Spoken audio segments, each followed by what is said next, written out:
But Dr. Bhatti is a senior lecturer in the Department of Economics.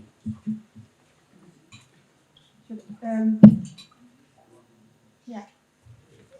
Do you hear me well now? Should I change? Okay. So she's a senior lecturer at the Department of Economics at the Faculty of Economics and Management at Sheikh Anta Diop University in Dhaka. Since July 2021, she has served as the Director of Studies at the University Center for Research and Training in Internet Technologies. And in 2015, she joined a fellowship program at the Virtual Institute of UNCTAD in Geneva for 2 months. And she was also a member of the scientific committee at the Direction of Forecasting and Economic Studies in the Ministry of Economic and Finance between 2016 and 18. She's been a member of the scientific committee for the organization of the annual conference on sustainable development as the Minister of Environment and Sustainable Development for 2 years.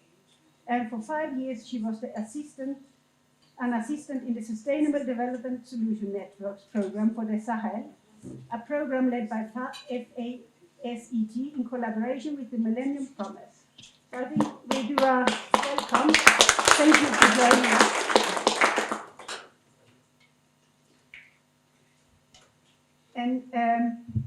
And the next person is Mr. Anaman John Douglas from UNDP in Cote d'Ivoire. Mr. Jean is the coordinator of the project for the integration of adaptation to climate change in development planning at UNDP in Cote d'Ivoire. And we will hear more about that later. He holds an agronomic engineer degree in agronomy and has a master's degree in environmental science and management.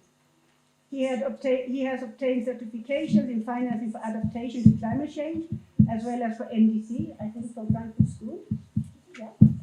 Yes, and has also been the technical assistant in charge for the RED Plus strategy, as well as the focal point of the adaptation fund. He has over 14 years of professional experiences, including 8 years in climate matters. And Jean is actively contributing to the development of the national strategy to combat climate change. And has been the focal point of the national adaptation plan process. He coordinates several projects, including the AFDB-funded project for the improvement of resilience of population for better access to climate information, adaptation facility focal point, and a member of the steering committee of the NAP Global Network. Thank you for joining us. So, next up we have Ruth. Yeah. And Ruth Onkadi is a research officer at the Natural Construction Authority in Kenya. She's an environmental chemist, researcher, and writer. She's keen on understanding the nexus between environmental sustainability and economic development in the global south. Her environmental research focuses on sustainable consumption and production of resources, climate change, pollution, and policy. Ruth has contributed to various policies in Kenya, such as the National Environmental Action Plan, the midterm review of the National Climate Change Action Plan, and the Green Mark standard for green buildings. The English cohort knows this because we spoke about this earlier today. And the biodiversity chapter in the number of issues of the State of the Environmental Report in Kenya. She's a member of the Friends of Nairobi National Park, Environmental Institute for Kenya, Kenya Green Building Society, and Women in Real Estate. Thank you for joining us.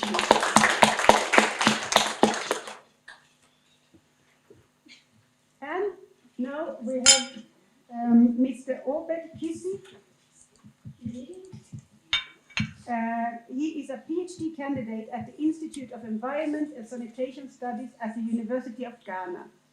He holds a Master of Science degree in Environmental Science, Policy and Management, and has over 10 years of experiences in quantitative and qualitative research methods.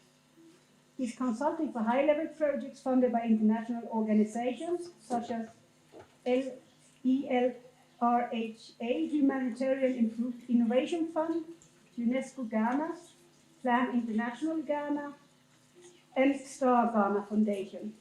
She is also part of an intergovernmental technical data advisory committee working to streamline and improve data collection as well as information management within the climate change and water sector. Obed has enormous experience in action report, development advocacy, organizational change and development, project management and stakeholder mapping. He has been a focal point with the Green Climate Fund since 2019 and working towards the development and uptake of climate change research. As the head of program of the Research and Grants Institute of Ghana, Ms. Obed has acted as a focal person for development partners such as DFID and on both research, education and development issues in Ghana. His research interest in the areas of nationally determined contributions, financing for SMEs and circular economy, environmental manager and eco-disaster risk reduction. Thank you for joining us. And now, last but not least, the Charisma at the other end is a PhD candidate in climate finance at the IESEG School of Management in France, with a particular focus on carbon markets. She holds a master's degree in carbon finance from the University of Edinburgh and is a coordinator of the Finance and Market Working Group at the Youth Non-Governmental Organization. So the abbreviation of this is YONGO, you might have heard of. And she is an official youth constituency of UNFCCC. And she will be sharing some insights on this matter with us later. She has been involved in climate action in diverse aspects such as grassroots project in Mauritius, pre-COP26 in Milan, and COP26 in Glasgow. And she has been, among other things, drafting policy papers. Thank you for coming and sharing experiences. Check one, two, check one, two, check one, check one, two. So I will try the other microphone just for fun. So let me know if it works. So, is it okay? Yeah, great. So we have an interesting panel for you today, and we have also interesting fellows here in the room. So before we start with the topic questions, I would like to hear from our panelists if you have had any encounters you would like to share with us, maybe from the walk yesterday or from other discussions you had with your fellows. And I would ask you to take maximum 5 minutes, because we are always on the time pressure, and share those experiences with us, especially in the context of this being the first academy and the financing of NDC's focus, or whatever you think is also important to share in this forum today. Anybody would like to start? You have the microphone. Yeah, you have the microphone already. Would you? Donc, je vais commencer. Merci. Merci, Marine. Ça a été un plaisir de participer à cette académie après la session des cours en ligne qui a été très intéressant et dans laquelle nous avons pu apprendre beaucoup de choses et nous avons pu aussi faire la connaissance d'autres nationalités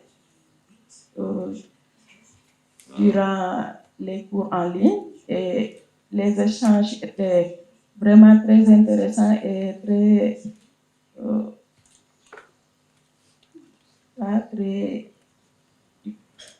c'est pas éducatif ou et you can also share other experiences if you like.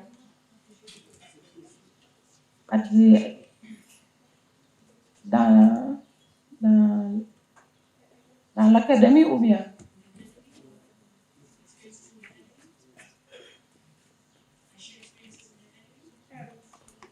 Bon, j'ai aimé aussi les différents échanges qui se sont passés depuis lundi. J'ai appris beaucoup de choses durant les différentes présentations qui se sont déroulées. Et j'ai aussi été très contente de rencontrer les autres boursiers du programme qui on a partagé les cours en ligne sans se voir pendant des mois et ça a été l'occasion de les rencontrer et d'échanger avec eux. Merci. Merci. Thank you very much for these insights. I think it's, as you say, it's an opportunity to meet face to face with people we have interacted with over months, and this is really an opportunity which I think is evolving in front of us during this week. Thank you for sharing. Karishma, but Obed, please go next. Thank you very much. Okay, coming here, I've met so many groups and diverse people with various experiences, and one thing runs through that Africa, most of our challenges regarding climate issues are very similar. And so interacting with other fellows from Francophone and Anglophone countries, most of our challenges seem to pass across, and I think this provides an opportunity for us to collaborate and network and see how we can actually join our knowledge and energies in actually addressing climate issues holistically instead of doing it in individual basis. One fellow I could mention who has a similar life experience like me is Alisa. When I read his profile and his lifestyle, where he grew, the marriage issues and stuff, it's similar to me. So I learned a few things from him, which I'm taking back home. Thank you. Thank you very much. I think it's really important, as you say, that interactions in between the groups, language groups, are happening, and that's why even if we have some technical problems, I think it's really cool that we can have this session today, and we are in a live session interacting on French and English at the same time. I think this is very valuable for all of us, and I'm also learning so much. Would you like to go next? You have the microphone, Ruth? Yeah?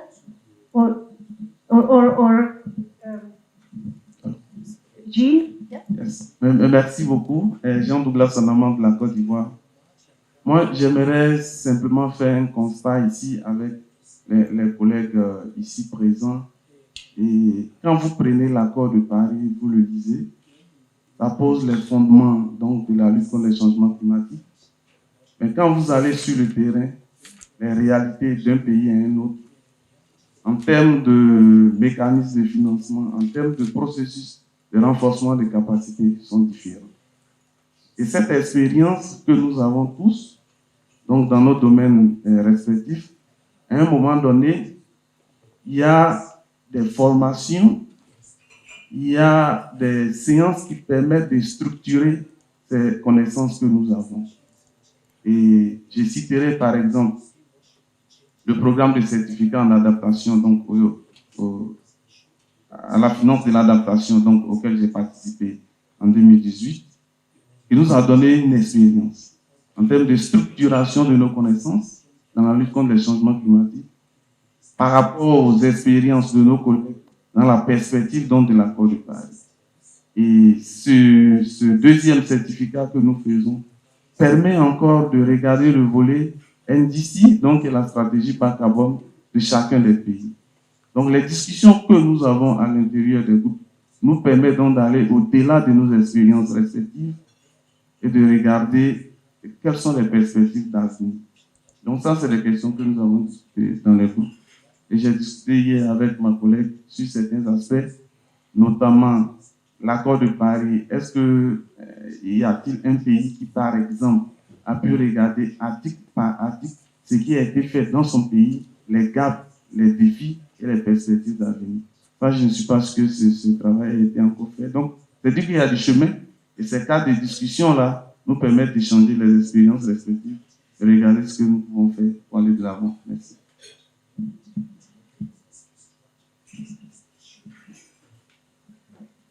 Thank you very much, Dean. I think this, what you say, comes back to what we have heard earlier during the program as well, how to structure to build for action, and how to bring that knowledge back and talk to your colleagues, sharing the experiences and knowledges here with this group of fellows, and then go back and to think about structure and action. And I think actually this could be a key for me to hand over to Ruth, because you have also thought a little bit about structure of finance, I have heard. But yeah. Thank you very much. I appreciate participating in this academy. You know, there's a proverb that says people learn from each other just like iron sharpens iron. And by the time we leave this academy, I believe it will not be the same as we walked in. There have been a lot of learnings shared from the presentations made, from our interactions, and I'm purposely going to share what we learned from the workshop yesterday. And we had colleagues from various countries. We had Dapila from Ghana, we had Lamine from Senegal, we had a colleague over there from Burkina Faso, Machinda from Cameroon, Bukari from Benin, Brian, Henry, and myself from Kenya. And as much as they are common but differentiated responsibilities in the Paris Agreement, we realized from our work that we do have common and shared challenges in terms of financial flows into our respective countries. And we also from there had a lot of take homes on how we can maybe support remedying these problems, or at least accelerate change in that direction. And from this, we could also be able to see that Kenya has done a lot. I realized also on the side from South Pole, which is an ungovernmental organization, that Kenya is among the 6 countries in the world that are on the trajectory of keeping their development below 2 degrees Celsius. And that is among Ethiopia and Morocco in Africa. And as such, we have really invested a lot in terms of green finance, in terms of our institutional, legal, and policy framework, and our products, which we'll talk about later, including the green bonds and other national budgetary allocations. But I'll not mention country-specific challenges that were identified in our work, because as I said, there are shared challenges. And these include scaling up of investments in mitigation sectors, provision of incentives for private sector, coordination among actors, as well as access of insurance. Access of insurance to the agriculture sector is a backbone to many economies, especially for the participants in our work. And we realized that especially small-scale farmers don't access insurance, but commercial farmers are accessing insurance. And there was a very good example from Ghana on a research that Dapila is doing on how this can be solved. I like the statistics that Lamina gave from his research, whereby he said for 600 farmers, he found that only 10 have insurance. So that is like 1 in 60 farmers have insurance, which is a really bleak future to paint. And so there's a lot of work to be done. And then additionally, another challenge is information asymmetry, which was also discussed in our online lessons that we had. And further to that was that the finance that is flowing is not large on adaptation, yet NDCs in these countries are adaptation based. And then worth noting was the fact that there's language barrier in making proposals for climate financing, because most of these bodies that are financing are largely English, and there's the Francophone community that also needs to benefit from these financial flows. So there's a lot that we highlighted from that, and I think we can all talk to Dapila later and hear about the microfinance model that is working in Ghana. And there were other opportunities that we learned from the challenges identified, for example, about climate data that is unreliable, and the fact that climate information services in Africa are not reliable, and also the data is not provided in a timely manner. This therefore makes investing in Africa very risky, and this has challenged more volumes of financial flows. So from this, we developed some opportunities which we can go ahead to work on, like how can we de-risk our countries so that we can support more investment flows towards climate finance, and ways of addressing information asymmetry, as well as sensitization and diversifying of climate investments. Also, what emerged from this is that most countries are focusing on agriculture, while Kenya is diversifying on this, and we shall discuss more on this in this panel. So there's a lot to learn, and I believe we'll not walk out of this place the same because of the learnings that we are sharing. Thank you. Thank you very much. I think this is just a great example of the encounters you can have, if it's during a walk or during a meeting or over breakfast. And overcoming the language barriers, as you said, is not only a policy issue, it's also a cultural matter of also getting the opportunity to meet and discover. And I think, Karishma, you had some experiences in these cultural exchanges as well during the academy. Yes, so my experience was mainly about my fellow team members discovering my country, which is Mauritius. And then we had a fruitful exchange about our culture and what makes us similar and our differences. And also what I like about this academy and from the experience is that we are complementing each other in one sense or another.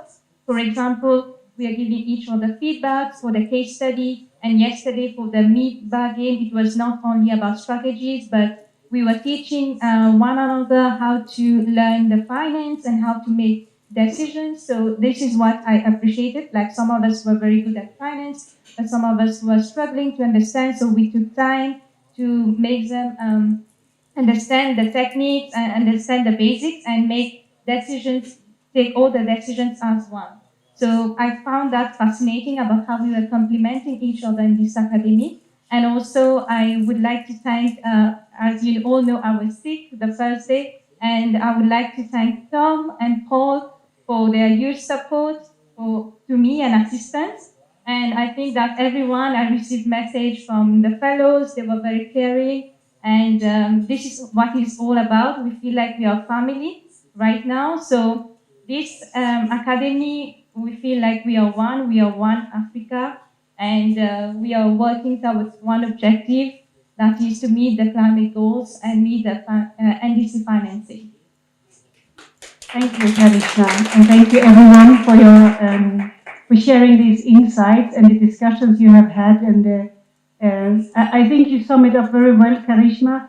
That this is building a community, is exchange, and you have a wide diversity of experiences. And I think each of us have as wide experiences as we have shared today. And as Ruth said, none of us will probably walk out the same person as the person we were when we came, because we are gaining so much friendship, family, exchange on challenges, and building a true leadership out of this. As Dr. Johannes Attila said the first day, this is a unique opportunity, and I think it's already clear that you are making the best out of this opportunity to first develop yourself and to bring home knowledge and stay in touch with each other.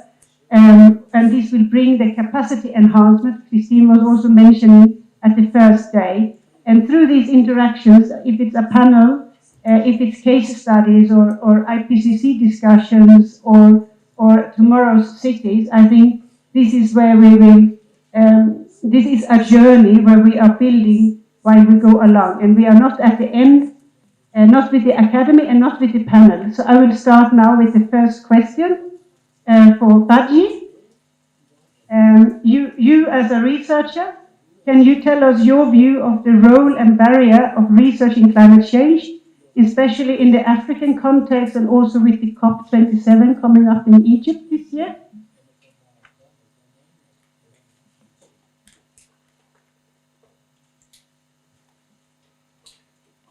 Merci, Mané. J'ai la lourde tâche de vous parler un peu de la recherche dans le domaine des changements climatiques. Nous sommes tous d'accord sur le fait que le changement climatique est aujourd'hui un défi majeur pour tous les pays du monde, et particulièrement pour nos pays en développement, surtout, puisque c'est un défi aussi pour notre environnement, puisque nous dépendons beaucoup de l'environnement. mais aussi de toutes les activités économiques. Et cela interroge non seulement la capacité des acteurs à formuler des stratégies pertinentes, mais aussi la capacité des scientifiques aussi à produire de nouvelles connaissances pour faire face aux conséquences du changement climatique.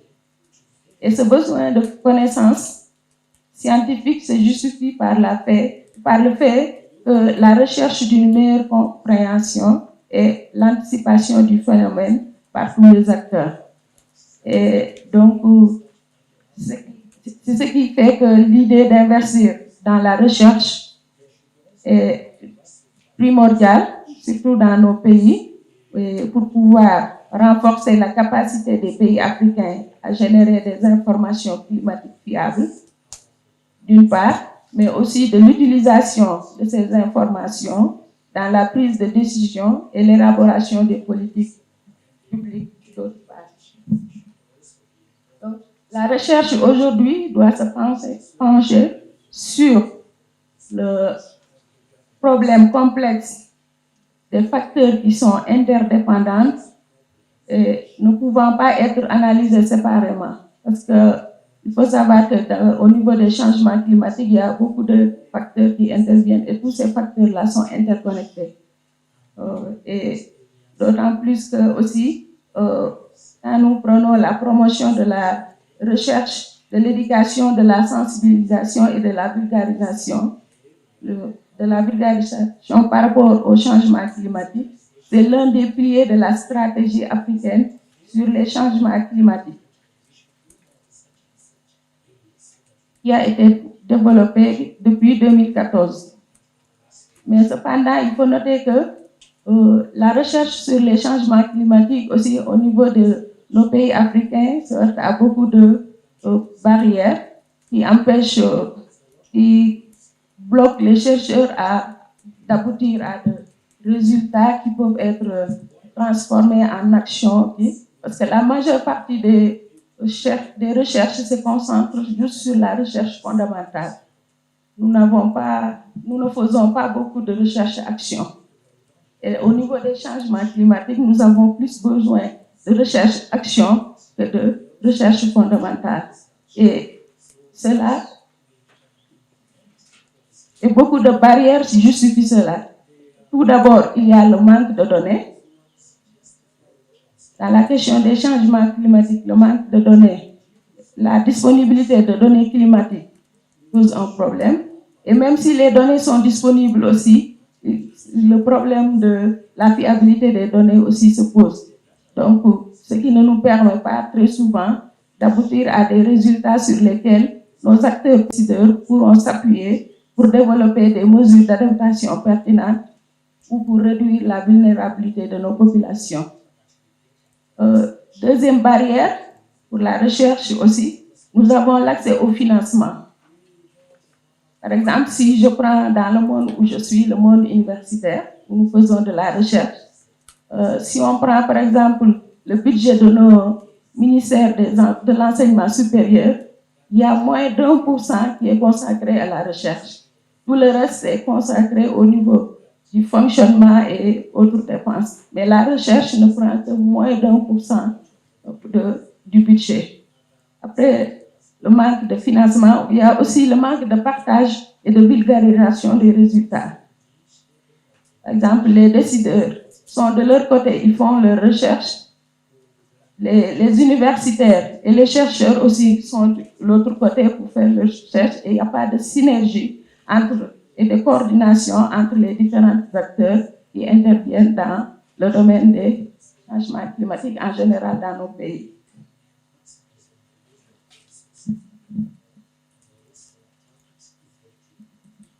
Et c'est la raison pour laquelle, en 2013, les universitaires et les experts des changements climatiques de toute l'Afrique ont fait un appel des décideurs et des acteurs politiques à utiliser efficacement les résultats de la recherche pour permettre au continent d'atténuer plus facilement l'impact des changements climatiques. Cet appel a été fait à la conférence sur les changements climatiques qui a été organisée en 2013 en Tanzanie. Et lors de cette conférence, le vice-président tanzanien Mohamed Bilal avait appelé les chercheurs à identifier l'état des connaissances concernant le système climatique africain, observant les limites actuelles et les connaissances dans ce domaine. Parce que la remarque principale, c'est qu'il y a beaucoup de recherches effectuées ces 3 dernières décennies, mais peu de choses ont été faites. Et ce qui fait que les changements climatiques continuent de ruiner tous les pays, pratiquement du monde et particulièrement les pays en développement.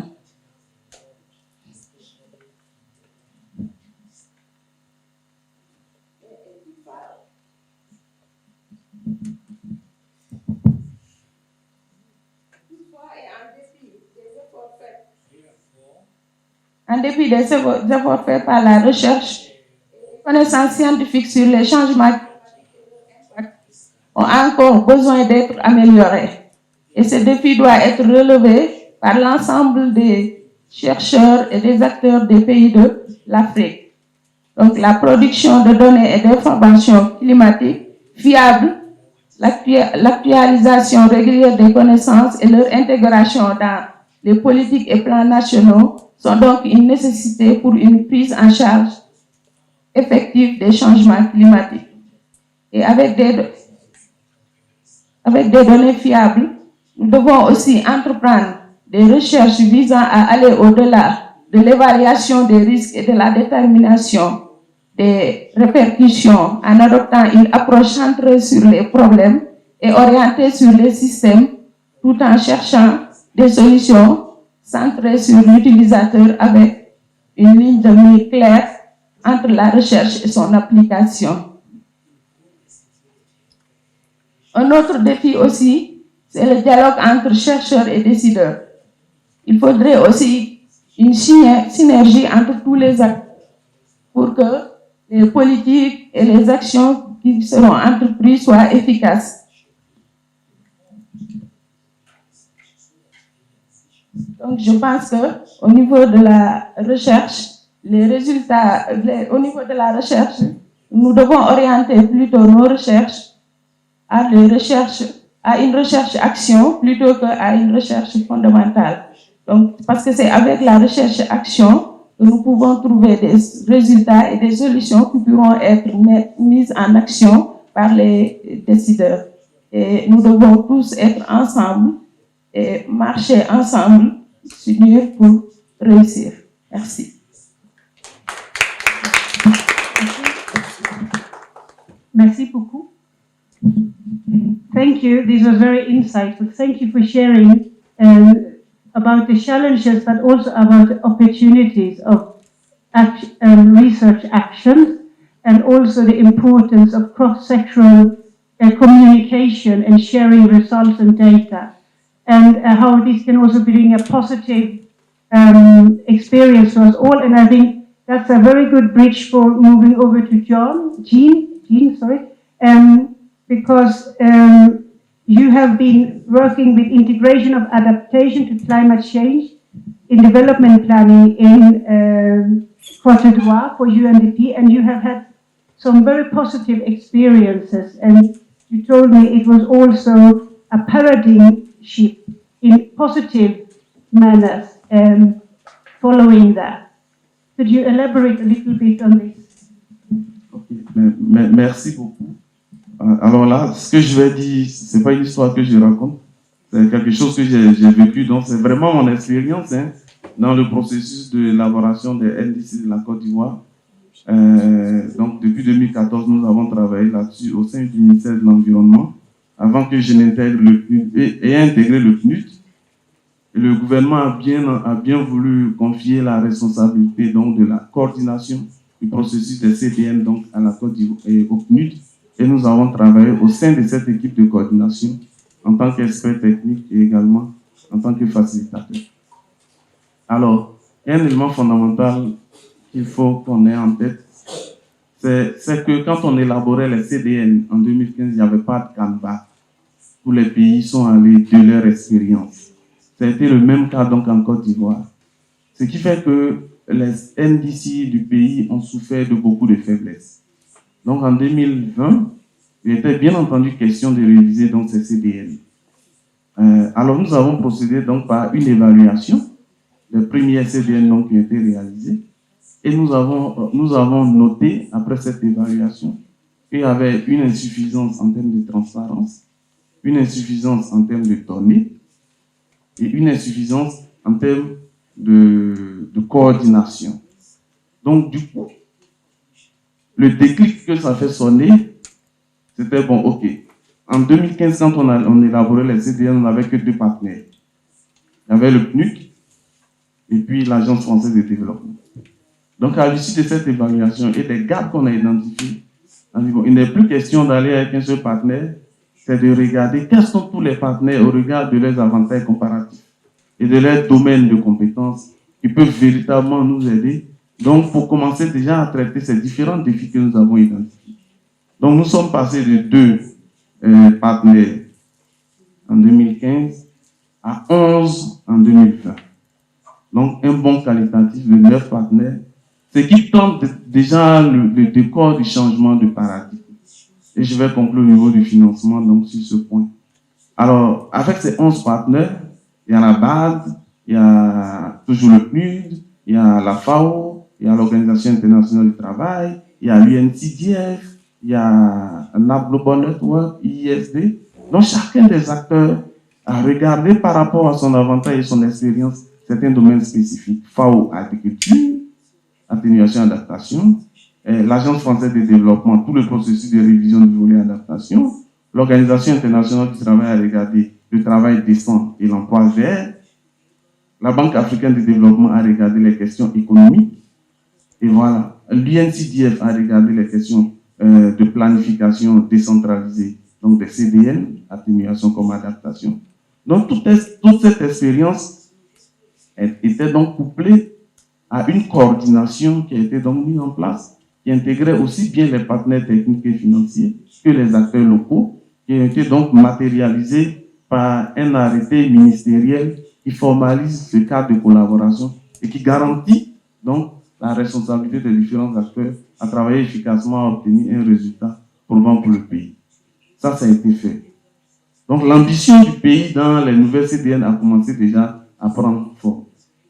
Et dans les premières CDN, j'ai parlé tout à l'heure des données, on avait un défi au niveau des données forestières.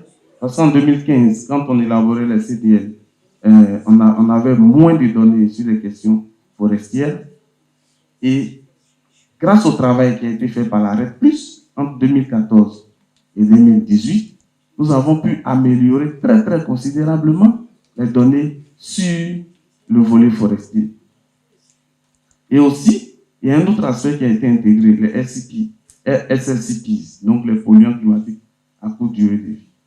Donc ces 2 éléments-là nous ont permis de passer d'une ambition de 28% à une ambition de réduction de 30%. Et ça, c'est un élément fondamental en termes de changement de paradigme. Mais en réalité, on ne s'est pas arrêté à ce niveau. On est allé jusqu'aux outils de mise en œuvre. Donc, les outils de mise en œuvre, je parle d'outils financiers, donc notamment le plan d'investissement, le plan de mise en œuvre, la stratégie de communication, la stratégie de suivi et évaluation couplée au dispositif MLV. Donc, tous ces éléments-là ont été construits pour renforcer l'ambition, pour garantir qu'on, dans un cadre de transparence, on arrive effectivement à financer les actions contenues dans les CDN et à suivre donc le processus de traçabilité d'évaluation. Du coup, quand tout ce travail a été accompli, l'engouement était déjà là et les partenaires disaient, mais on a fini les CDN, vous n'avez pas encore soumis à la convention cadre, on a de l'argent à donner pour la mise en œuvre. Donc la Banque mondiale qui demande, est-ce que vous avez soumis? Soumettez pour qu'on vous apporte les ressources. La BAD, pareil. Donc tout le monde tape à la porte. Parce que le processus était basé essentiellement sur un processus inclusif, de dialogue, et donc basé véritablement sur la coordination. Et ce qui est fondamental aussi qu'il faut pouvoir reconnaître, c'est que dans de tels processus, au regard de l'expérience de la Côte d'Ivoire, il faut toujours placer le plaidoyer au centre. Parce qu'il y a des secteurs qui sont difficiles. Énergie, par exemple, agriculture, par exemple, c'est des secteurs qui sont difficiles. Donc, quand on arrive à placer le plaidoyer au centre, après, quand on finit par on finit par élaborer le document, on a un engagement de tous les acteurs et un engagement politique. On a fait cette erreur avec les premiers CDN en 2015, où lorsqu'on a fini d'élaborer, on a fini de tracer les scénarios sur le volet énergie, au moment de valider avec le ministre de l'énergie et le ministre de l'environnement, oui, il y a un ministre qui s'est opposé totalement. Mais cette année, on n'a pas connu ce problème. Parce que le processus a été très inclusif. Et ça aussi, ça garantit un financement. Ça garantit le financement. Et ça, c'est ce que les partenaires, à un moment donné, regardent. Donc, au jour d'aujourd'hui, ça fait qu'au niveau du ministère de l'économie, par exemple, il y a un programme sur les green bonds qui est en train d'être développé et qui va prendre en compte le financement d'une partie des CDL. Les questions de transport, les questions d'adaptation au niveau du secteur agricole. Et ce processus est en train d'être consolidé avec l'appui du Global Center on Adaptation que nous avons pu mobiliser pour aider le ministère de l'Environnement, le ministère de l'économie et des finances, à regarder les dépenses publiques, quelle est la part réservée donc au financement du climat, et à mobiliser des financements complémentaires au niveau des green bonds et également au niveau du secteur privé. Donc, voilà un peu l'expérience que je voulais partager pour ce qui est du cas de la Côte d'Ivoire et dire que nous sommes ouverts donc aux échanges pour dire davantage. Merci. Merci beaucoup. Thank you very much. And this was very interesting. I knew already that it was going to be a good story, but this was very, very good. I'm happy you shared. I heard inclusive processes. I heard coordination. When Baji was talking before, she was also talking about transparency, coordination, action. I think we are at the right forum for sharing experiences to bring forward actions through a transparent process. And I will hand over the microphone to Ruth, who has already started discussions in a very collaborative manner with fellows here during the walk yesterday. And also, as you said earlier, that Kenya has a slightly different structured climate policy and also financing in terms of diversity, not focusing on a lot of different sectors. Just like Jean said, there's a lot of sectors who need to be collaborating and agree on action. And I think you have an example from Kenya to share as well as the experiences from some fellows. Is that true? Yeah? Please go ahead. Thank you very much. COVID interrupted a lot, but it also disrupted a lot. It was a wake-up call to many things, including climate finance. For example, the case of Kenya, from our reports on climate finance flows, we realized that funds are actually largely flowing into the mitigation aspect, and that's specifically in renewable energy, while funds are not flowing as expected into the adaptation aspect. And as Ala mentioned, our NDC is adaptation-based.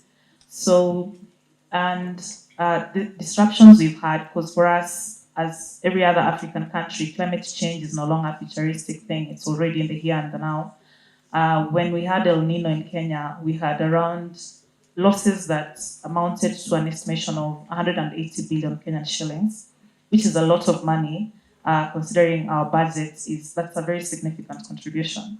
So we realized that there are interlinkages between various sectors. So if you enhance mitigation and adaptation in one sector, then the overall resilience is not well taken care of. So adaptation has to be diversified to other sectors.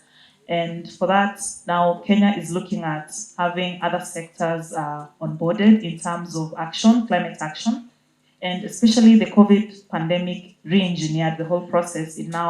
There's a focus on transport and there's also a focus on human settlements. because if there are future pandemics and people are retreating to their homes and various places, and they are not safe and they are not resilient to climatic changes, then it means that the overall country outlook is terrible.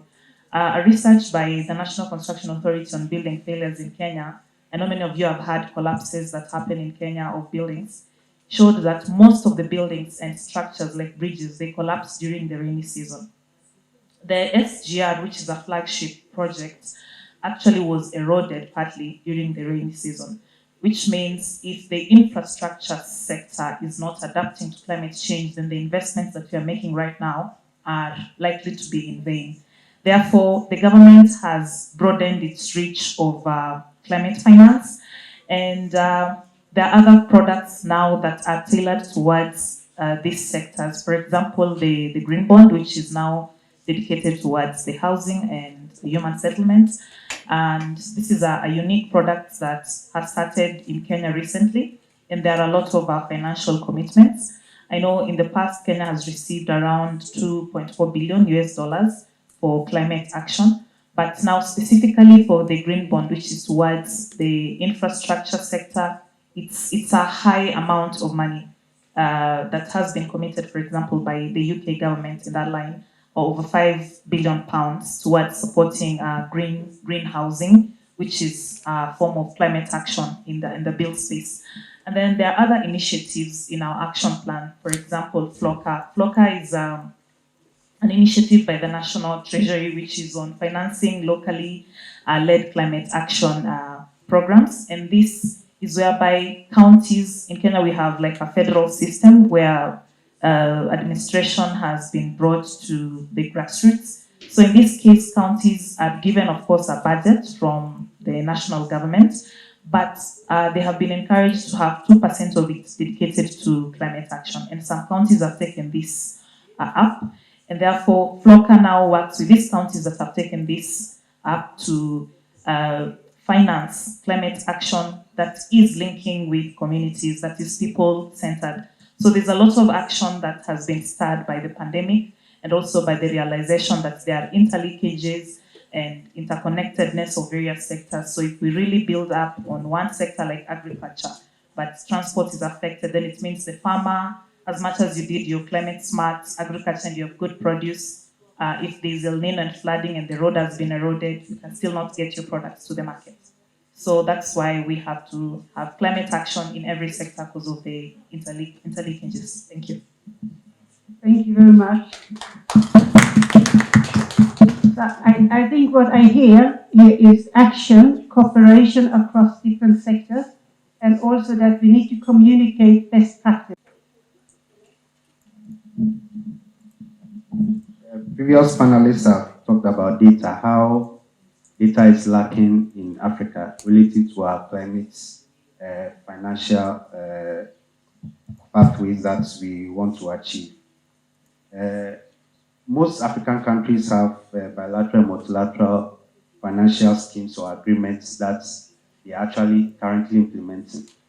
And so I think it's time for us to do a lot of comparative research in order to determine which of the schemes or agreements is actually helping Africa. I saw an Oxfam report which says that about more than 50% of the climate finance flowing into most developing countries end up as loans. And these are non-concessionary loans going to add to the debt of Africa. And so when we talked about green bond, I would disagree because it's actually a loan which in the long term, it doesn't actually augur well for Africa because we end up spending majority of our resources that we make to service these debts. And so African governments do not have the leverage to actually develop their countries. They're always servicing loans, servicing debts. And so most of the updated NDCs, most countries have actually lowered some of the demands they actually initially wanted to get. Ghana, for example, our initial NDCs, we wanted 22 billion, but they realized that money is not coming, so they've reduced it to 9 billion. Kenya wanted most of their funding coming from international. But now they said, okay, you will contribute 13%. They went from 0 to 13%. It shows us that whatever you project is not actually is on the international markets. So I think we need a lot of data about the current multinational and bilateral agreements in terms of climate finance so that we will actually stick to one which actually works and doesn't actually affect the economies of Africa. Thank you.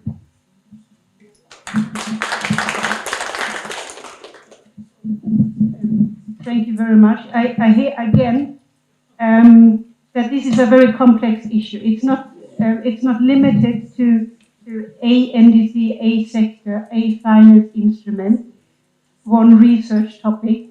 It's cross-cutting through the society, through the economies, and through the culture of us all.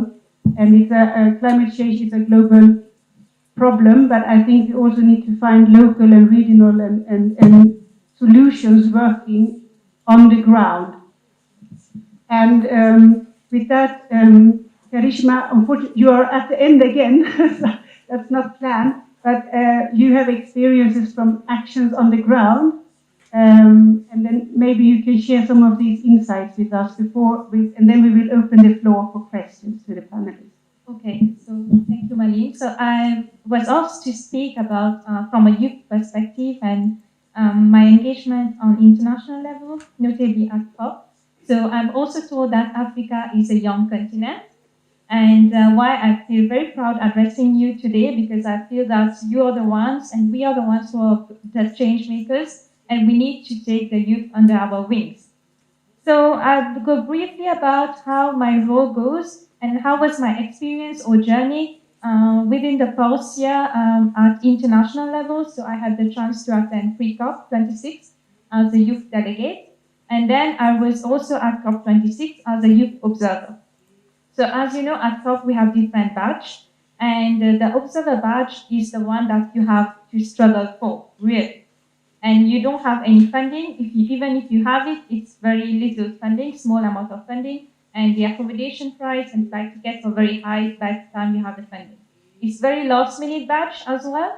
So 2 weeks ago, you would have a confirmation that you've got an observer badge, and you have to pack your luggage and head to COP. So as exciting as can be, it's also a lot of struggles, but it's an experience, and your contribution is as valuable. So in COP26, last year in Glasgow, I was following mainly the climate finance negotiations, and the limelight was on Article 6, as you all know. So on Article 6, the working group at Yongo, we lobbied a lot on having safeguards for human rights and indigenous people to be included in the Article 6 programs. So what we did with respect to that, so as an observer organization, we sit at the back, we don't sit with the parties, and we have a say in the negotiations at the end of it, if the chair opens the floor, of course. So what we did was we did actions. So in COP, you can carry out actions to demonstrate. It's almost like you're putting a banner, or you're doing some actions like a drama, a theatrical thing. So that's also called an action. So we had some dramatic actions, like someone laying down dead, saying like zombie carbon credits and so on.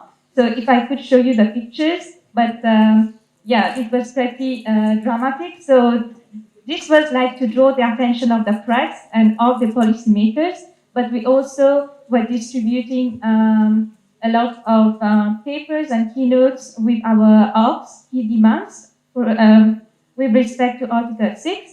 And we also made press statements at the UNFCCC COP26. So that's a bit what happened at COP26 and how we managed to make our voice heard with respect to this article. But also, just to add on, I'm currently working on a research project at Yongo level on youth needs for climate finance, and we interviewed youth from African region, and we could see that most of them did not know where to access those climate finance.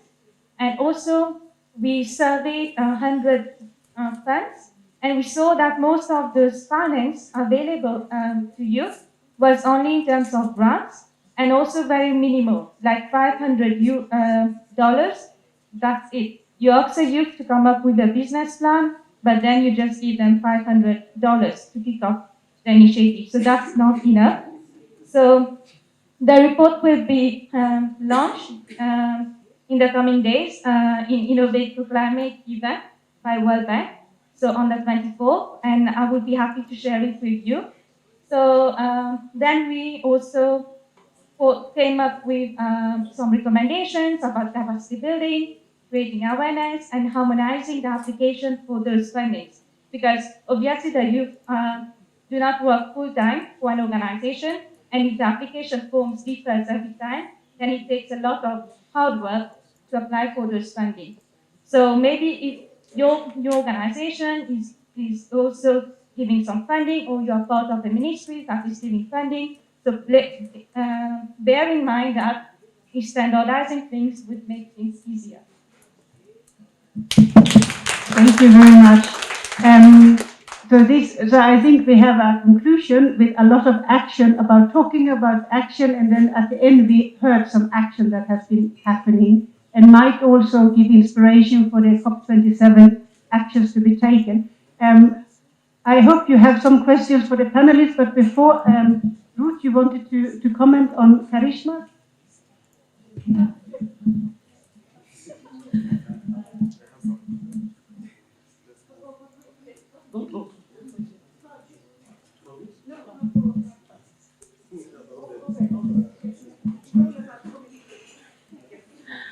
Just a quick one on what Obed mentioned. I totally agree, yes, that we are adding to our debt burden. But then now it's a battle that we don't want in terms of building resilience. I mean, if your house is on fire and your neighbor has water, you can't just let your house burn down because you can't reach out.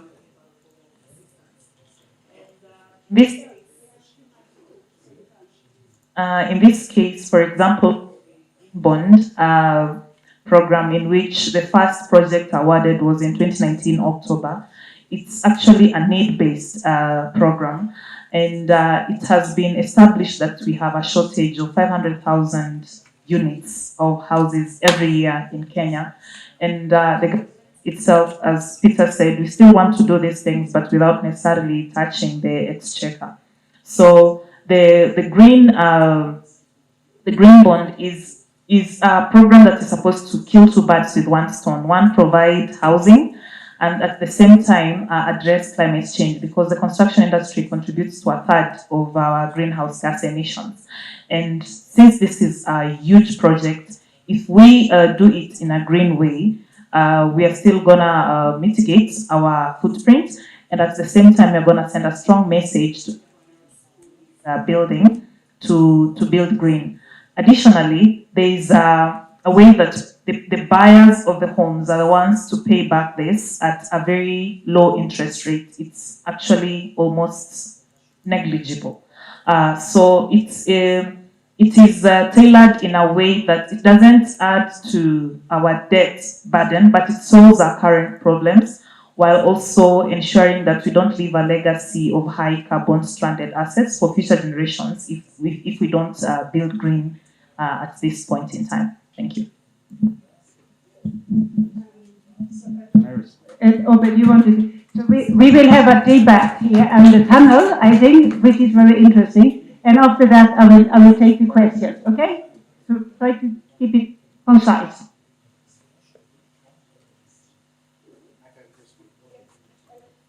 But concentrated answer. Yeah. Okay, thank you. I think why I disagree with the kind of climate finance pathway that Africa is choosing, like the green bond and stuff, is that we are not looking inwards, especially with our taxes and our public financial management system.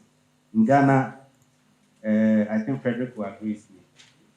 Most of our public revenue, whether it's loans or some of these bonds that government going for, they end up using parts for debt servicing and part for wages and salaries. the money is finished. Once the money is finished, governments just go out again to go and look for loans to come and do projects. And so it's like a vicious cycle. They don't have the leverage to do a lot of things that they want to do in solving some of our climate issues. I'll add one point to our NDCs, is that I don't think all the NDCs are financial related. Some of them are policies. In Ghana, we have a lot of coastal flooding, where communities are being taken over by tidal waves. And because the communities are actually overexploiting mangroves, these are policy issues where government can have a community approach in resolving the issue, not going to look for money or loans to come and solve such issues. African governments are, their eyes and money they like money. So anything they see is as opportunity to go and look for money. But some of them are just policy initiative where they can actually look inwards and structure our public financial management system or maybe our community policy framework to be able to solve some of our climate issues locally. Instead of just go, if you give them the opportunity, they will borrow. They will borrow and they will borrow. They will not have an end to the borrowing. And so I think in COP27 coming up, that should be the focus of civil society. Because they're not state actors and civil society. You don't get access to such monies. It comes to public institutions and they utilize it for their own reasons. So I think we should actually change the approach to our climate finance. Thank you. So I'm always getting positively surprised by this academy, and we have another panelist joining the discussion. But then I think and a fourth one. But we if it's okay time-wise, because I think we agreed to have the power break later, Leah? Yes. Yes. So okay, you can join in first, and then I give to you directly, and then questions from the audience. Okay? Je voudrais juste ajouter quelque chose à la suite de Aubin. Nous avons peut-être des problèmes de financement et que nous sommes obligés des fois de faire recours à des dettes, mais nous avons aussi le problème d'élaboration de projets bancables aussi au niveau des pays africains. Parce que la plupart du temps, ce sont peut-être quelques personnes qui n'ont pas peut-être toutes les informations nécessaires ou bien toutes les données fiables et puis toute la capacité aussi d'agir, qui s'enferment peut-être derrière 4 murs, qui élaborent les plans, qui élaborent aussi les projets. Et donc, après ces projets-là, on a des problèmes pour trouver quelqu'un pour financer. Donc, je pense que ce qu'il nous faut, il faudrait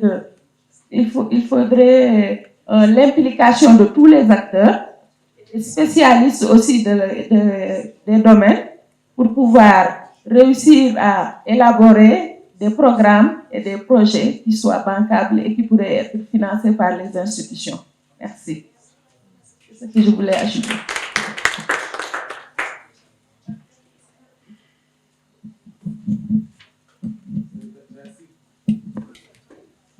Alors, merci beaucoup, chers collègues. Je comprends la position mitigée au BD de ma collègue, disons, que je respecte, mais je voulais quand même dire que la question des dettes dépend des conditions des pays. Vous voyez, dans l'UEMOA, par exemple, on peut aller jusqu'à 70% du PIB en termes de dette. Ça, c'est la norme communautaire. C'est si, par exemple, moi, dans mon pays, je suis à un niveau d'endettement peut-être de 60% du PIB ou de 40% du PIB, j'ai encore une marge de manœuvre. Ça, c'est mon droit souverain. Et cette marge de manœuvre que j'ai, regardez la plupart de nos budgets. Il y a une bonne partie qui provient des prêts. Tout est lié au niveau de croissance du pays, je pense. Mais après, ce qu'on dit, c'est quoi? C'est que les green bonds, les sustainable bonds sont des processus souverains. Et quand un pays décide de s'engager, le pays s'engage. Mais ce que nous disons, c'est quoi? Aujourd'hui, le défi climatique est un défi de développement. Et si les prêts que nous prenons pour faire le développement, si on n'arrive pas à intégrer la dose climat, demain, c'est un investissement à perdre parce que nous ne pourrons pas rentabiliser et faire face à ce prêt que nous prenons. Et les institutions de financement ont leur raison d'être. Les banques de développement, les banques commerciales et ont leur raison d'être.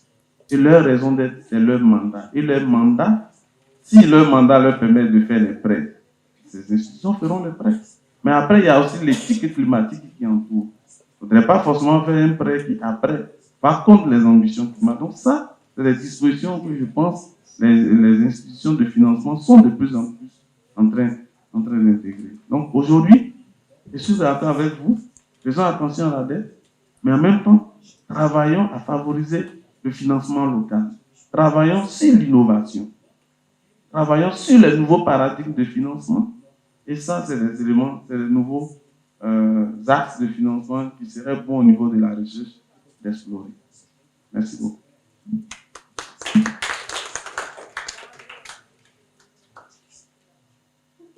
Merci. So, in all fairness, Karishma, would you also like to say a few ending words? Or no? So then we open the floor for questions. We had a very interesting panels you have all exchanged. And I see a few hands raised. Now I'm getting overwhelmed. I'm saying, but please keep your questions very concise, and I will just go from this direction. I think we can start with, I asked for 3 questions, 1, 2, 3, and then I will come to this section, and then we see how far we get. So first question, we have t-shirts, red t-shirt and yellow t-shirt. Yeah? Okay, so you first. And please state to whom or all you are addressing the question. Ok, merci beaucoup. Donc, félicitations aux collègues panélistes. Nous avons aussi donc appris des retours donc, de terrain, des expériences donc, des uns et des autres. Pour ce qui me concerne, je souhaiterais en tout cas poser une question et puis faire un commentaire. Et ma question s'adresse à mon ami donc, de la Côte d'Ivoire, M. Douglas. Et vous avez un peu parlé donc, du dispositif donc, de suivi et évaluation de la CDM qui a été mis en place pour le cas de la Côte d'Ivoire. Donc, je souhaiterais savoir est-ce que ce dispositif-là est fonctionnel donc, à la date d'aujourd'hui, vous permettant bien sûr donc, de suivre et de capitaliser donc, les efforts de tous les acteurs. Ça, c'est le premier aspect.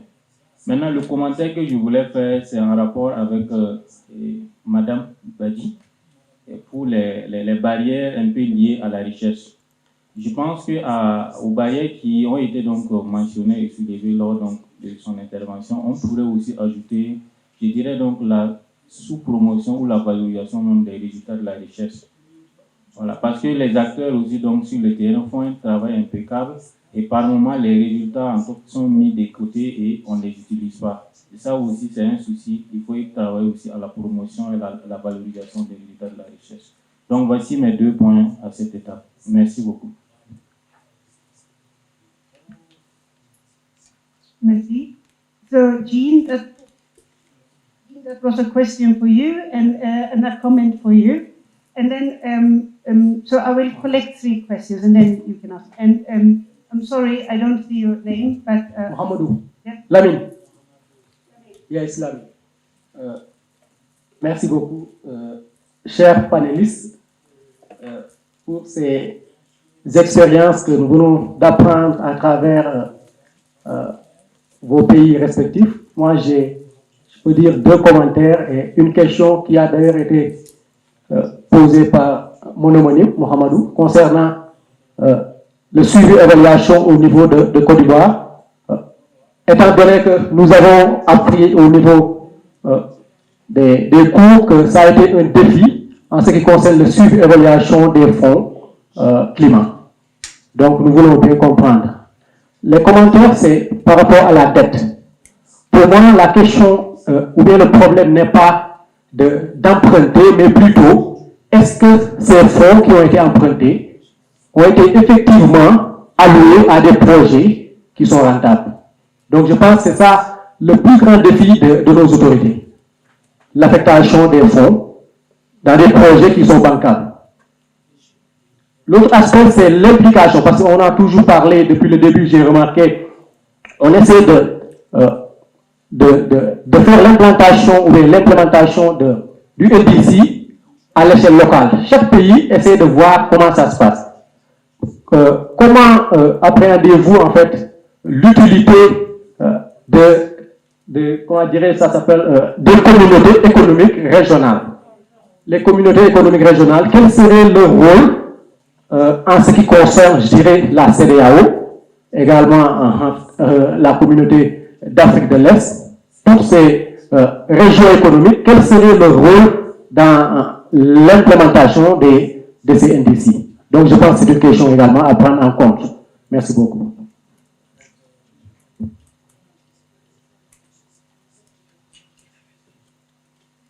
Merci. And this question was for all of you. And then we had one third question here, and we will have the panelists answer these first questions.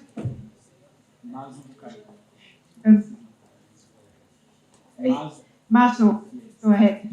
Ok, merci beaucoup à tous les panélistes. Vraiment, c'est des discussions très intéressantes et on apprend beaucoup. Moi, j'ai un commentaire qui va beaucoup plus sur l'intervention de Madame Badji en ce qui concerne les données. En fait, moi, je pense qu'il faudrait qu'il y ait une coordination entre la recherche et la politique. Parce que c'est deux acteurs qui n'ont pas forcément les mêmes objectifs. Les politiciens, eux, ils ont leurs objectifs et la recherche également a ses objectifs. Donc, lorsqu'on parle souvent de la valorisation des recherches, je pense que si, au niveau des politiques, la recherche qui a été faite leur est vraiment importante, ils vont forcément utiliser ça. Donc, à ce niveau, au lieu de parler de valorisation de la recherche, moi, je préférerais qu'on parle plutôt de coordination de ces deux acteurs pour qu'ils puissent définir ensemble de quelles données les politiques ont réellement besoin pour pouvoir orienter cela au niveau de la recherche. Là, je pense que la valorisation sera beaucoup plus facile. Donc, c'est juste un commentaire. Maintenant, en ce qui concerne M. Douglas, il a participé à l'élaboration de la dernière CDN également de la Côte d'Ivoire. J'aimerais savoir, est-ce que cette CDN-là est beaucoup plus orientée atténuation ou beaucoup plus adaptation? Maintenant, dans le cas où c'est beaucoup plus atténuation, puisque dans le cas du Bénin, la dernière CDN est beaucoup plus atténuation, j'aimerais savoir comment ils se sont basés pour pouvoir joindre cela avec les défis également de développement de la Côte d'Ivoire. Donc voilà mes deux questions. Merci à tous.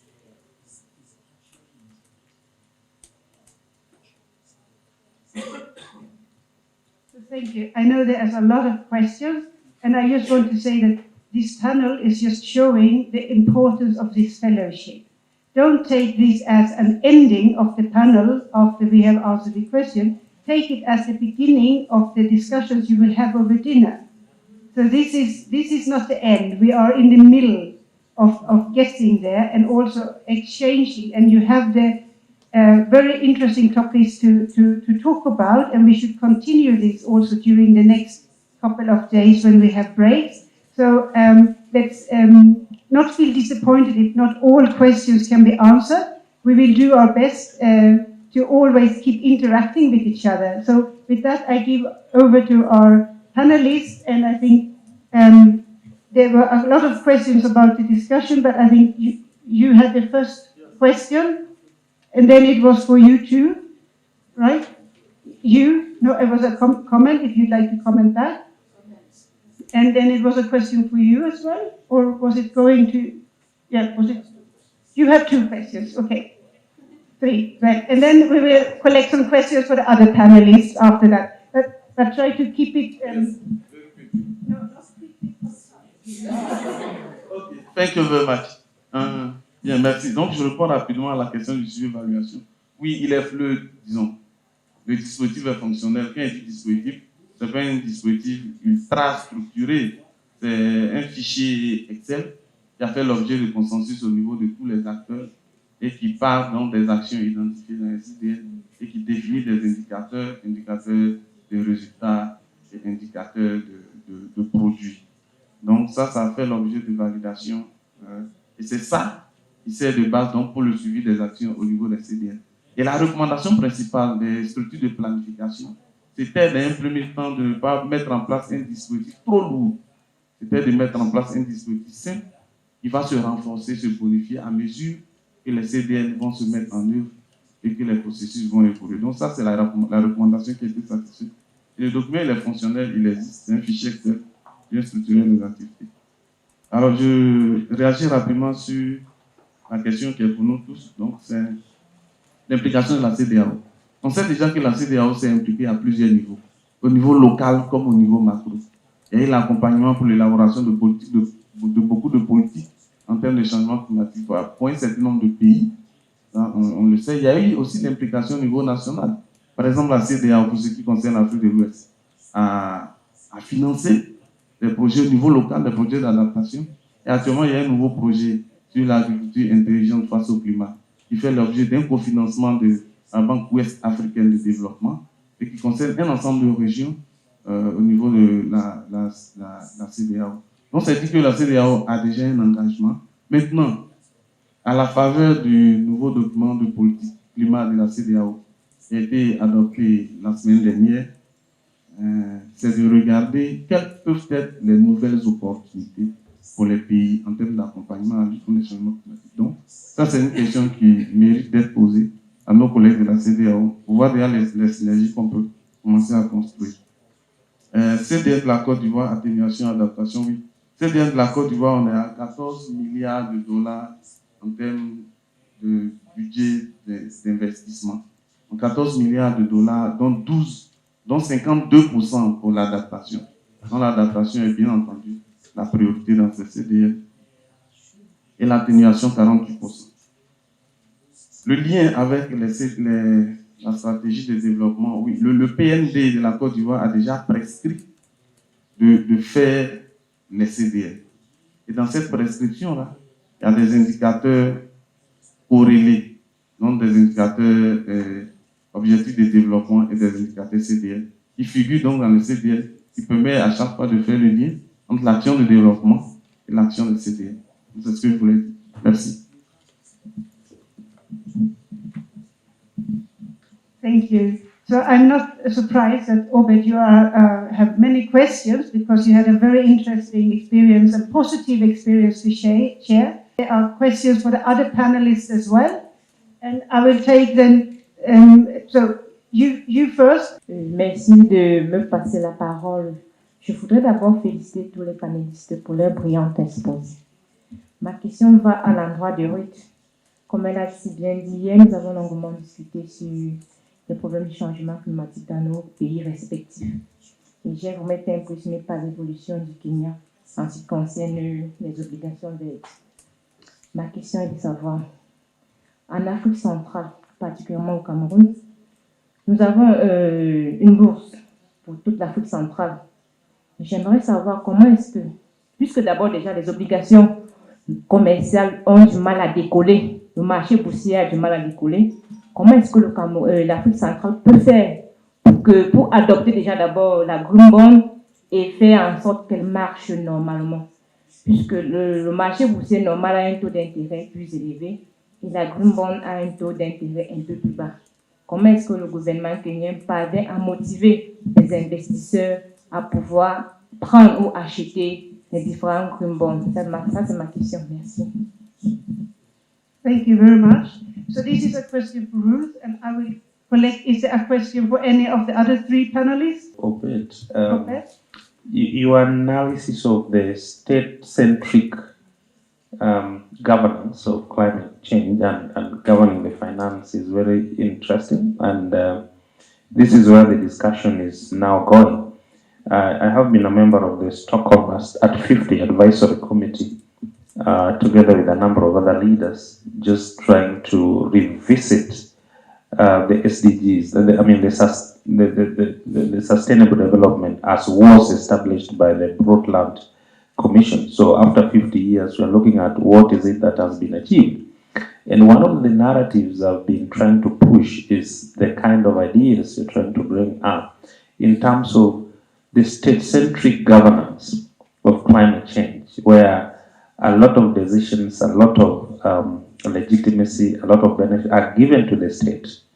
Yeah, and with some of the governance failures, so there are a lot of gaps. Some of those governance failures that you've highlighted, corruption, debts and going for the monies and all that. The question to you would be then, what are your thoughts in terms of shifting this approach? We have the problem is there. So what's the solution? What can we do? The non-state actors that have been presented, was presented by Phoenix, that's part of that. But what do you think could be, looking forward into transforming the sustainable development agenda? And to just a final one to Charisma, thank you so much. I think I must have seen you in the streets of Glasgow. I could see those, were they like blue t-shirts, is it? Yeah, throughout, yeah, in the streets, championing for this kind of agenda. So this is very good.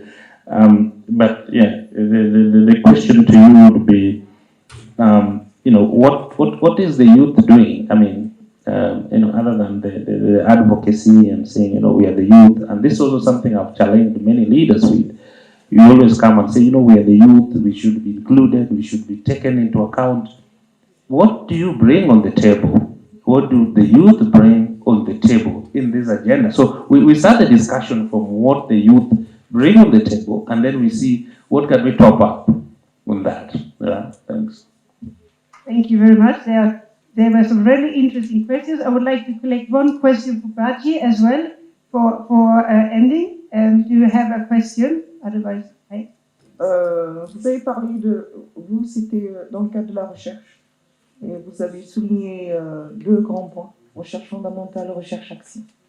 Alors je pense que normalement, toute recherche scientifique qui est faite doit pouvoir aboutir à une action. Ça, c'est une suite assez logique. On fait une recherche, les résultats sont là, et action, qu'est-ce qu'on décide de faire de ces résultats? Maintenant, d'après ce que vous dites, ça veut dire qu'en Afrique, le problème est réel.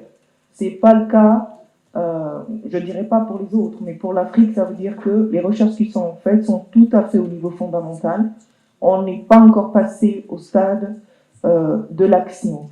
C'est revenu ensuite c'est venu, et si on n'est pas passé au stade de l'action, ça veut dire que sur le terrain, les données qui sont collectées n'ont pas de valeur face lors des discussions devant les bailleurs. Donc, en termes de plaidoyer, les Africains demeurent, n'ont pas les faits à présenter en tant que tels qui puissent avoir une réelle valeur pour que la recherche soit recherche-action. Concernant les différents secteurs dont a parlé Madame Ruth, j'ai vu que vous avez souligné le cas du Kenya, mais qu'est-ce que le Kenya fait au juste en termes de mobilisation concernant les autres secteurs? Je prends le cas de l'Afrique centrale, particulièrement de la République centrafricaine où j'étais moi-même sur le terrain. Depuis 2019, j'ai pu, grâce à l'équipe dont je faisais partie, toucher pratiquement tous les secteurs, que ce soit au niveau de la forêt avec les communautés locales et peuples autochtones, que ce soit au niveau de la santé, et grâce à ça, je pense que l'OMS, le ministère de la Santé, a pu avoir un petit financement grâce à la COP 26. C'est le seul secteur qui a pu réellement faire un plaidoyer et avoir un financement concernant l'environnement. Et ça m'a touchée parce que j'étais très active dans tout ce qui était réunion au niveau de la santé pour ce qui était de l'environnement. Concernant même les conflits, paix et sécurité, on a pu faire des plaidoyers dans ce sens pour que, avec les Nations Unies, pour que les changements climatiques soient pris en compte au niveau de la femme, au niveau de l'éducation. On est passé même au niveau des affaires sociales, tous les ministères étaient touchés. Mais quelles sont les stratégies que vous avez mises en place pour que, par exemple, dans un délai d'un an, disons d'un an, le Kenya puisse avoir les résultats escomptés en termes de financement. Et là, je ne parle pas seulement pour le Kenya, je parle aussi pour la République centrafricaine qui n'a pas été effective. Donc, ce serait bien que vous voyez cela. Voilà. Yes, so thank you, Dr. Attila, for your question. First, what we bring on the table is we contribute equally to the submissions to the UNFCCC work program. So this is one of our work stream. And this year, I'm very glad that we did not miss any submissions with respect to climate finance negotiations. So in the submissions, we not only advocate for youth space, but we provide our views on how the programs can be more inclusive and also on the technical aspects as far as we can. And what the youth brings when we are advocating for a seat or a space is we want to go hand in hand with the partners and collaborators. That is, for example, in RCC Kampala, they have a green incubator, green business incubator. So what the youth is going to bring there is innovative ideas, and also they are the change enablers, the change makers. So we want to have financial support and capacity building to be able to make the change. And for other partners that we are collaborating with, for example, the climate investment funds that is under the aegis of World Bank, we contribute equally in hosting the events. So we bring our own capacity, our own volunteering skills, and also to host an event, and we contribute equally to those events. So when we advocate to be more inclusive and to collaborate with, it's not only to have financial support, but we equally give our best, and we equally partner and contribute to the initiatives that we have. A quick one just on that. As people clap, 1 second is that one other thing you might want to think about is how the demographic dividends of the youth, the numbers, can be used to solve some of the problems that are bothering Obed. How do we elect good leaders? How do we advocate for good governance in our own countries? The youth have most of the votes, but once we speak good in this forum, when we go back home and we don't use that opportunity to put in place really responsible leaders who are able to drive the process. Thanks. Bon, merci. J'ai pas de questions. J'ai reçu plutôt des commentaires. Mais je dirais juste à Norma que je ne dirais pas qu'il n'y a pas de la recherche et action en Afrique. Il y en a, mais il n'y en a pas suffisamment. Il n'y en a pas suffisamment. La recherche est plus dans le côté fondamental que action. Donc, il nous faut plus de recherche-action. C'est ce que je dirais. Il nous faut plus de recherche. Parce qu'en général, avec les résultats de la recherche fondamentale, ce sont des résultats et des recommandations qui sont très souvent très difficiles à transformer en action. Ce n'est pas des résultats, des recommandations que nos décideurs peuvent sur le coup transformer en plan d'action ou bien qui réel sur le terrain. Donc c'est pour ça que je dis qu'il nous faut plus de recherche-action, aller sur le terrain, recueillir les données réelles sur le terrain, savoir ce qui se passe sur le terrain et puis proposer des recommandations et des résultats qui peuvent être transformés sur le terrain. Et on peut aussi, pour répondre un peu à Lamine, au niveau régional, en plus de ce que la CEDEAO fait, il faudrait aussi savoir que depuis quelques années aussi, les pays africains ont aussi décidé de faire une communication commune au niveau des différentes COP qui se sont déroulées. Et en plus de ça aussi, il y a la Banque africaine qui a créé un hub pour les pays africains et qui aide les pays africains à trouver des financements et à élaborer des projets qui sont bancables. Merci. Merci beaucoup.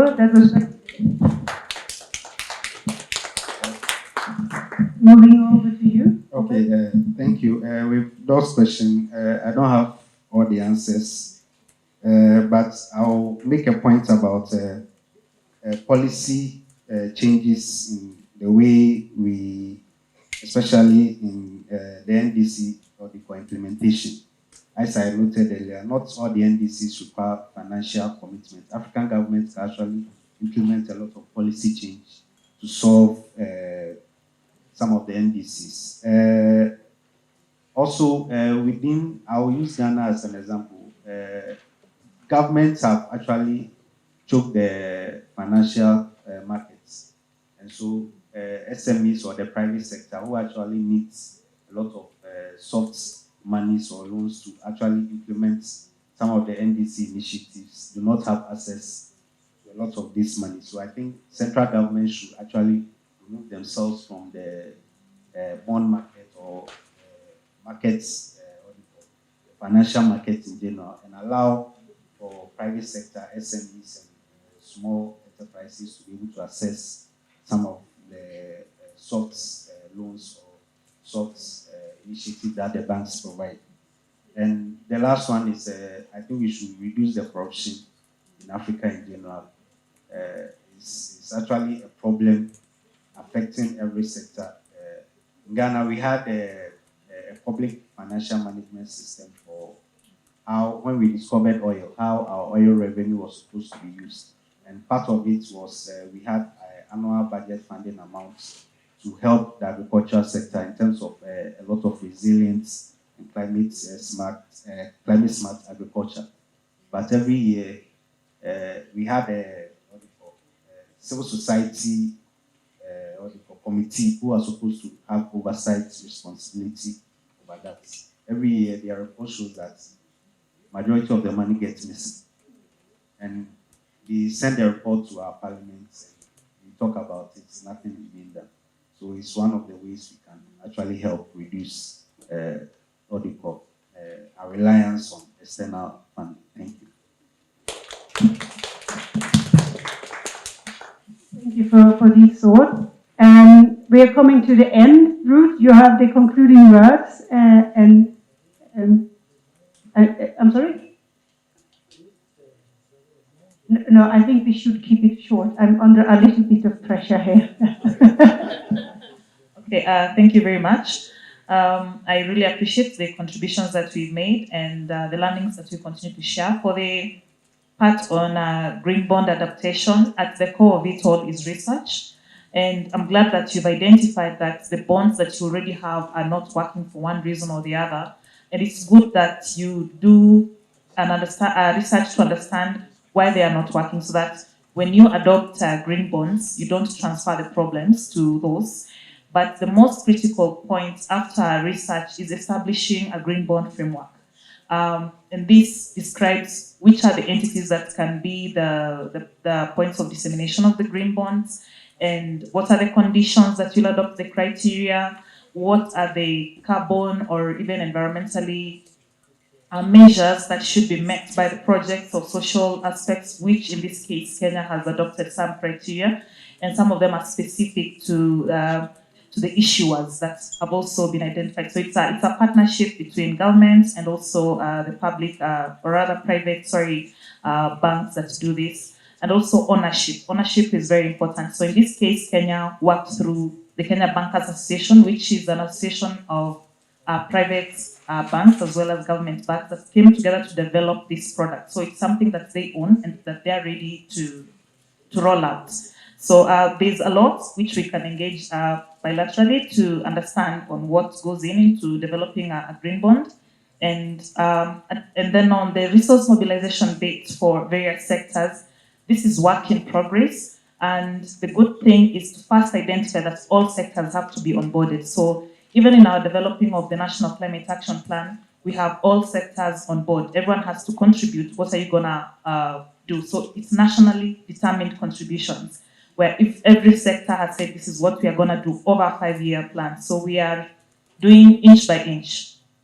And everyone is saying this is what we're gonna do over this period. So we're not actually even relying alone on funds from outside. We also have a small percentage of funds that come from our government.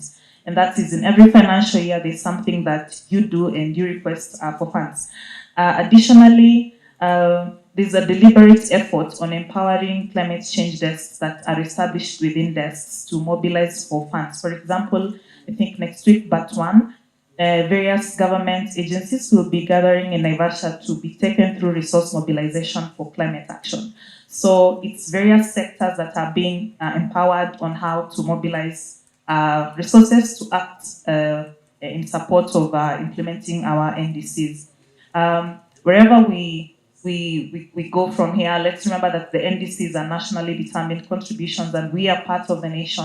So whatever problems we identify, let us seek to also provide solutions. It's good to identify a problem that is halfway through it, but also identifying a solution is the end goal, and it's the most important thing. And your contribution, however small, however big, is very, very significant in whatever scale. Thank you.